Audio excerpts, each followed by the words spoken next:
On va finir ce journal avec cette note des littératures pour nourrir nos esprits. Première publication du livre du pasteur Lems Emmanuel Landa. Le contenu de cet ouvrage intitulé « Retour à l'Éden » a été dévoilé ce dimanche. Le centre évangélique Horeb, situé dans la commune de Bandalungu, a servi de cadre pour la présentation de cette toute première œuvre qui vient apporter de la lumière à la connaissance de ses nombreux lecteurs.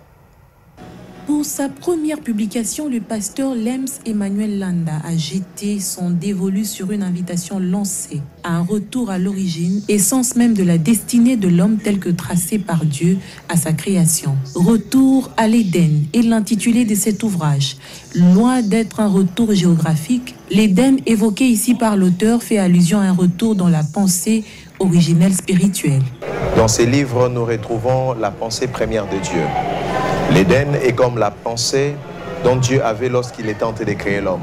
Il était en train de créer l'homme pour le placer dans un lieu, dans un cadre de délices et dans un cadre d'épanouissement.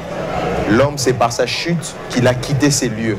C'est par sa désobéissance qu'il a quitté ces lieux. Mais gloire soit rendue au Seigneur par le sacrifice de la croix.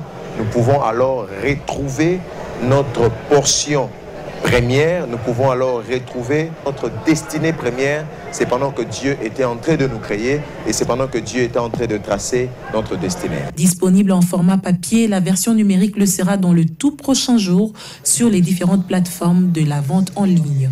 Vous demandez simplement l'école Les Bambins, vous allez voir l'église Centre évangélique Horeb. Dès que vous entrez, les livres sont en vente là. Ou encore, les amis qui nous suivent en dehors du pays, ils peuvent les retrouver sur Amazon. D'ici la semaine prochaine, les livres seront déjà publiés sur Amazon et ils peuvent s'en procurer, peu importe les pays où ils sont. Et c'est donc dans une ambiance musicale que le pasteur Flarin Canto a procédé à la bénédiction de l'ouvrage accompagné du prophète Emmanuel Kazadi. Que des paroles de bénédiction prononcées sur ce livre de 128 pages, première publication de l'auteur sur une série d'autres à venir dans les temps prochains.